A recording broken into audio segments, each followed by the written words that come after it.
Les amis, on écoute cette nouvelle vidéo dans laquelle le député Assali Diomoko se prononce sur la situation qui prévaut actuellement à l'Université de Côte d'Ivoire. Écoutez-moi aussi quand on vous parle. Vous n'avez pas la séance. Attendez. Pourquoi est-ce que Dada, une machine a été utilisée pour venir détruire ce bâtiment-là dans la foulée du crime qui a été commis? Ce qui veut dire que s'il n'y avait pas eu ce crime-là, ce bâtiment aurait été construit, inauguré, et peut-être même avec la présence du ministre lors de son inauguration. Ça, on n'en sait rien. Mais bien sûr, puisqu'il a participé à la construction. Voilà. Donc, le périmètre de l'université doit servir aux œuvres de l'université. Mais la FESI, c'est-elle les œuvres de l'université? La FESI, c'est l'œuvre de l'université. Est-ce que vous avez la parole? C'est une question. Est-ce qu'elle aide les étudiants? Non. Allez-y. La FESI ne sert pas les œuvres de l'université. La FESI est une organisation privée qui a pour vocation de défendre les droits des étudiants à l'université. Ça reste une association privée. Tous les étudiants de Côte d'Ivoire ne sont pas membres de la FESI. Il y a d'autres organisations. D'accord? Donc, son objet est privé, purement privé. Donc, l'État ne peut pas autoriser une organisation privée à aller construire son domaine sur le domaine privé de l'université. Ce n'est pas possible. Est-ce qu'il y a des textes qui l'interdisent? Parce que ça serait... Oui, mais les textes l'interdisent. L'État a concédé un périmètre à l'université de fonctionner. C'est ce qu'on appelle le domaine privé de l'université. C'est pour construire les laboratoires, les salles de classe, tout ce qui concourt à l'enseignement. Ce n'est pas pour aller construire la salle de réunion d'une entité privée.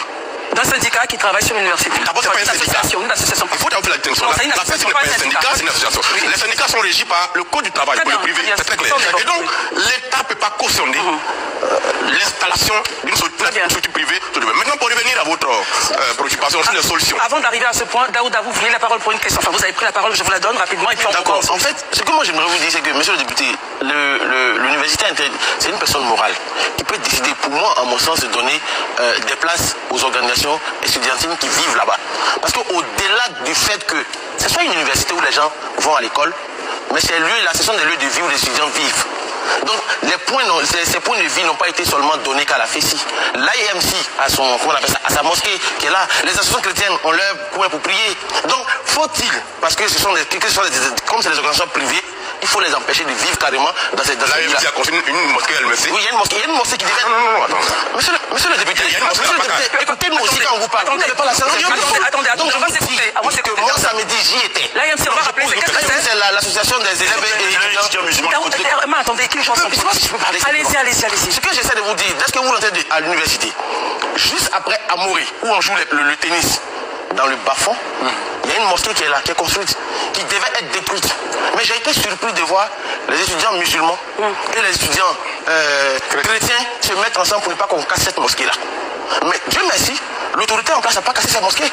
Ils ont laissé parce qu'ils estiment que ce sont des endroits de culte. Donc moi j'estime, pour ma part, c'est vrai que vous êtes en train de dire allez fort, c'est pas normal, c'est pas ceci, même honorable. Les étudiants vivent là. Et là où on vit, il faut que ce soit des lieux de vie aussi. Est-ce que ça aussi vous l'entendez? Monsieur Daouda, je vais vous répondre. Il va répondre maintenant à la question. On ne construit pas une société avec de légèreté. Quelles sont les légèretés selon vous? Donc les étudiants prier, ils doivent aller où? Non. Il va réagir, Daouda. D'abord, l'école est laïque. Ah oui, la laïcité, d'accord. C'est pourquoi il y a la Daouda, s'il vous plaît, pas terminé. Que l'administration universitaire estime nécessaire de réserver un espace qui appartient au patrimoine de l'université pour que les enseignants, le corps enseignant, les étudiants aillent faire leur prière là-bas, cela peut s'entendre. Mais une organisation privée ne peut pas aller construire une église ou une mosquée sur le périmètre de l'université. Entendez cela? Non, c'est clair. C'est très clair. C'est pas que c'est ce laxisme-là, c'est se laisser aller, cet état de force majeur qui fait qu'aujourd'hui, notre société s'est déconstruite totalement. Et ce qui n'est pas normal devient le normal. Et alors, proposez-vous? Je propose que force reste à la loi. Oui, mais comment un milieu peut aller cautionner l'illégalité? Et vous allez dire qu'il a fait de bonne foi. Non, cette loi n'existe pas depuis des années. S'il vous plaît, doucement, messieurs, s'il vous plaît. Depuis les années 80 aujourd'hui. Daouda, s'il vous plaît.